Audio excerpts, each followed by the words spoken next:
Erectile bond के मुद्दे पर सुप्रीम कोर्ट से स्टेट बैंक ऑफ इंडिया को जमकर फटकार लगना जारी है।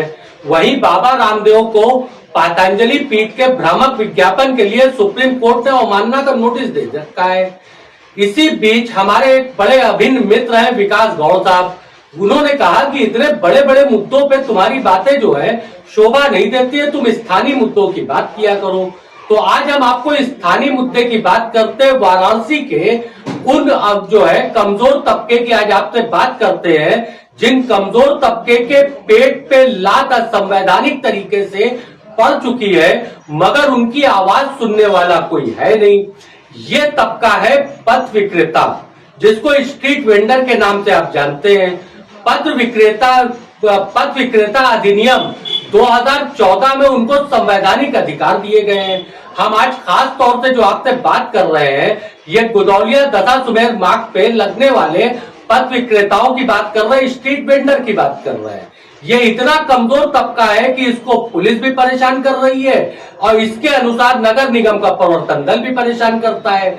नगर निगम का प्रवर्तन दल, जिसको बाहुबल दल का अगर कहा जाए तो कोई अतिशयोक्ति नहीं होगी, अपने कारनामों के लिए अक्सर चर्चाओं में रहता है। इन स्ट्रीट वेंडरों का आरोप है कि नगर निगम का प्रवर्तन दल जब समझ में आता है इनको पीटता भी है, इनके सामान उठा ले जाता है। वहीं पुलिस भी इनको परेशान करती है।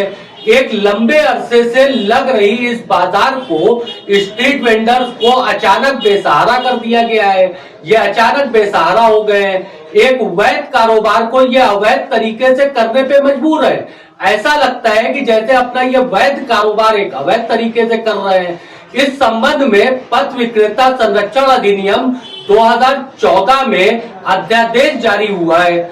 इस अध्यादेश के तहत ऐसे बाजार जहां पे पथ विक्रेता 50 साल या इससे अधिक समय से बाजार लगाते हैं, उनको वरासत बाजार का नाम दिया गया। गुदौलिया दशा सुमेर मार्ग पे लगभग 350 से अधिक ये पथ विक्रेता वरासत बाजार में ही शामिल है। यहाँ पे कोई 3 पीढ़ी से पथ विक्रेता है, कोई 4 पीढ़ी से, कोई 2 पीढ़ी से, मगर इनका पुरसा हाल कोई नहीं है। ये इतना कमजोर तबका है कि अपनी आवाज को अधिकारियों तक लेके जा भी नहीं पाता है। ऐसा नहीं है कि इनका संगठन नहीं है, इनका संगठन भी है, मगर संगठन शासन और प्रशासन का जयकारा कहा करता है, आज तक इनको इनका अधिकार नहीं दिलवा सका है। पथ विक्रेता इतने कमजोर है और इतने दबे कुचले और इतने डर में है कि इनका यह कहना है कि अगर हम आपको बयान देते हैं कैमरे पे आ करके, तो जो हमारी थोड़ी बहुत दुकानें लग भी रही है उसको भी पुलिस आके हटा देगी। एसीपी दशा सुमेर महोदया है प्रज्ञा जी बहुत ही काबिल अफसर है, मगर इसी अधिनियम की अवहेलना करते हुए अक्सर उनके भी चाबुक पथ विक्रेताओं पे चलते हुए दिखाई देते हैं। गुदौलिया दशा सुमेर से लेकर के और दशा सुमेर थाने से लेकर के गुदौलिया और दशा सुमेर तक पथ विक्रेताओं को विस्थापित करने का क्रम जारी हो जाता है। समझ में नहीं आता है, जब अधिनियम के अंदर इस बात को साफ साफ उल्लेख किया गया है कि पथ विक्रेताओं की आजीविका का समुचित जो है निराकरण करने के बाद ही उनको कहीं विस्थापित किया जाएगा, तो नगर निगम ने इस तरीके का कोई जो है विस्थापना का प्रस्ताव भी नहीं पास किया, ना ही कोई इनके लिए कोई नियम बनाए। अब अगर उच्चाधिकारियों की बात करते हैं, पुलिस की बात करते हैं कि वो इन पथ विक्रेताओं को क्यों हटाते हैं, तो वो 2 कारण सामने रखते हैं। पहला रखते हैं कि मार्ग अवरुद्ध होता है, ट्रैफिक व्यवस्था जो है सुचारू रूप से नहीं चलती है। तो हमारा एक सवाल है कि इसी ट्रैफिक व्यवस्था को चैलेंज करते हुए अवैध पार्किंग इन्हीं सड़कों पे हुआ करती है, क्या यही पुलिस उनके विरुद्ध भी कार्रवाई करती है? नहीं करती है, ये चीज आप टहल करके देख सकते हैं। दूसरा रहता है कि ऊपर से इस तरीके के निर्देश है, मगर ये ऊपर के निर्देश कोई भी अधिकारी हमको कैमरे पे आकर के जवाब देने को तैयार नहीं है। ऊपर से किस अधिकारी का निर्देश है ये भी नहीं बताया जाता है। पथ विक्रेताओं ने कैमरे के पीछे हमको जो बातें बताई, उस अनुसार स्थानीय वहां के एक व्यापार मंडल का बहुत बड़ा योगदान है, जो उनका जो है कारोबार नहीं चलने दे रहा है। अब स्थानीय व्यापार मंडल को संरक्षण किसका है, ये एक अलग सी बात है।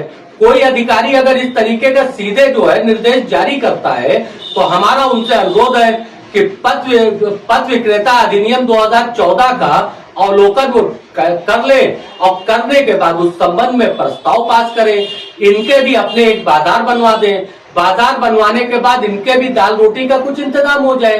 ये तो अपना वैध कारोबार अवैध तरीके से कर रहे हैं। इनको डर नगर निगम के प्रवर्तन दल का है तो इनको डर पुलिस के डंडे का है, इनको डर एसीपी साहब के गुजरते हुए चाबुक का भी रहता है, इनको डर अपनी रोजी रोटी का भी सताया करता है कि रोजी रोटी कहां से चलेगी। इस कमजोर तबके की संख्या का अगर आपको अनुमान करना है तो हमारे अंदाज में जो हमारे पास रिकॉर्ड सामने आए उस हिसाब से अकेले दशाश्वमेध जोन में, नगर निगम के दशाश्वमेध जोन में 1350 से ज्यादा परिवार पथ विक्रेता है जिनका आजीविका पथ विक्रय से चलता है। ये स्ट्रीट वेंडर है। इन 1350 परिवार की आजीविका कैसे चलेगी इसका निर्णय हमारे मेयर साहब को करना चाहिए। मेयर साहब सिर्फ एक तबके के लिए मेयर नहीं है, पूरे शहर के लिए है और ये 1350 परिवार ने भी उनको मत दे करके अपना मेयर चुना है। तो हमारा निवेदन है कि वो इस तरीके का कोई एक प्रस्ताव पास करे कि इन पथ विक्रेताओं की भी व्यवस्था हो सके। इनका संगठन क्या करता है, संगठन के कई पोस्टर अक्सर सड़कों पे लगा करते कार्यक्रम के आप देख सकते हैं। अमूमन होता क्या है कि इस तरीके के संगठन से अपना राजनीतिक कद लोग मजबूत करते हैं। ये हम नहीं कह रहे हैं, ना ही हमारा किसी संगठन पे कोई आरोप है। फिलहाल इन पथ विक्रेताओं के हालात इस खूबसूरत से शेर को से आप समझ सकते हैं कि कोई तरतीब बर नहीं आती, कोई सूरत नजर नहीं आती, मौत का एक दिन मुअय्यन है, नींद रात भर क्यों नहीं आती और पहले आती थी हाले दिल पे हंसी, अब किसी बात पे नहीं आती। आपको हमारा वीडियो पसंद आता है तो आप वीडियो को लाइक कर सकते हैं, आप हमारे चैनल को सब्सक्राइब कर सकते हैं। ज्वाइन बटन दबा करके हम आपसे अनुरोध करते हैं कि हमारे चैनल को आप ज्वाइन करें और हमारे वीडियो को शेयर करें, अपने नजरियों को कमेंट बॉक्स में रखें। इसी तरीके के वीडियो के लिए जुड़े रहें आप हमारे साथ। मैं तारिक आजमी, अल्लाह हाफिज।